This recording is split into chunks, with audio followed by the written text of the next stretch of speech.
Hello, Professor Dawkins. How are you? I'm Ben Stein. I'm so sorry to keep you waiting. How are you? Fine, thank you. You have written that God is a psychotic delinquent invented by mad, deluded people. No, I didn't say quite that. I said something rather better than that. Oh, well, please tell us what you said. Please tell us what you said. Well, I would have to read it from the book. No, please. The God of the Old Testament is arguably the most unpleasant character in all fiction. Jealous and proud of it, a petty, unjust, unforgiving control freak, a vindictive, bloodthirsty ethnic cleanser, a misogynistic, homophobic, racist, infanticidal, genocidal, filicidal, pestilential, megalomaniacal, sadomasochistic, capriciously malevolent bully. So that's what you think of God? Yeah. How about if people believed in a God of infinite lovingness and kindness and forgiveness and generosity, sort of like the modern day God? Why spoil it for them? Oh, why not just let them have their fun and enjoy it? I mean, I don't want to spoil anything for anybody. I write a book, people can read it if they want to.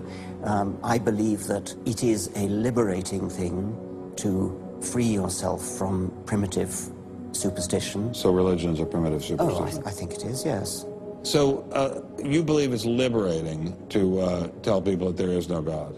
I think a lot of people, when they give up God, feel a great sense of release and freedom. Why do you think that? I mean, what's your dad? What's your scientist? What's your dad? I think, well, I've had a lot of letters saying that, and There are 8 billion people in the world, Dr. Dawkins. How many letters have you had? No, I haven't done that. That's quite true.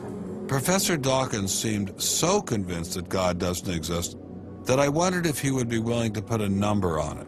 Well, it's hard to put a figure on it, but I mean, I'd put it as something like, 99% against or something. Well, how do you know it's 99% against, say, 97%? No, I did. You asked me to put a figure on it, and I'm not comfortable putting a figure on it. I think I just think it's very unlikely. What? But you couldn't put a number on it? No, of course not. So it could be 49%. Well, it would be. I mean, I think it's unlikely, and it's quite far from 50%.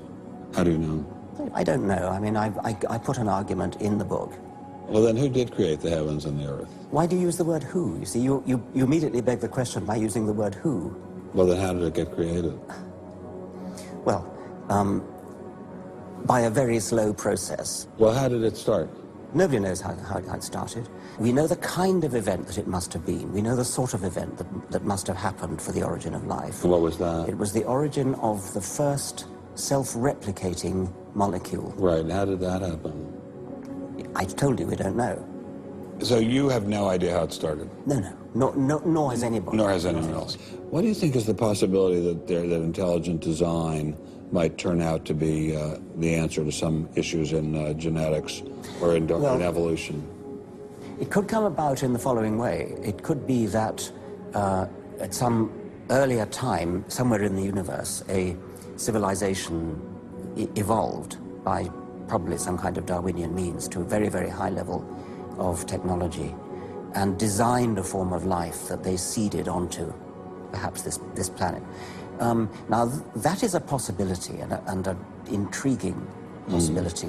And I suppose it's possible that you might find evidence for that if you look at the details of biochemistry, molecular biology. You might find a signature of some sort of designer. Wait a second. Richard Dawkins thought intelligent design might be a legitimate pursuit? And that designer could well be a higher intelligence from elsewhere in the universe. Well, but that higher intelligence would itself have had to have come about by some explicable or ultimately explicable process. It couldn't have just jumped into existence spontaneously. That's the point. So Professor Dawkins was not against intelligent design, just certain types of designers, such as God. So the Hebrew God, the God of the Old Testament, he doesn't exist in your view? Certainly. I mean, that would be a very unpleasant prospect. And the Holy Trinity of the New Testament? Nothing like that. Do you believe in any of the Hindu gods? Like Vishnu? How can you ask such a question? You don't, how could I? I mean, why would I, given that I don't believe in any others? You don't believe in the Muslim God? No. I mean, why do you even need to ask? Well, I just wanted to be sure. So you don't believe in any God anywhere? Any God anywhere would be completely incompatible with anything that I've said. I assume. Yeah. I just wanted to make sure. You don't believe in any God anywhere? No. What if after you died you ran into God?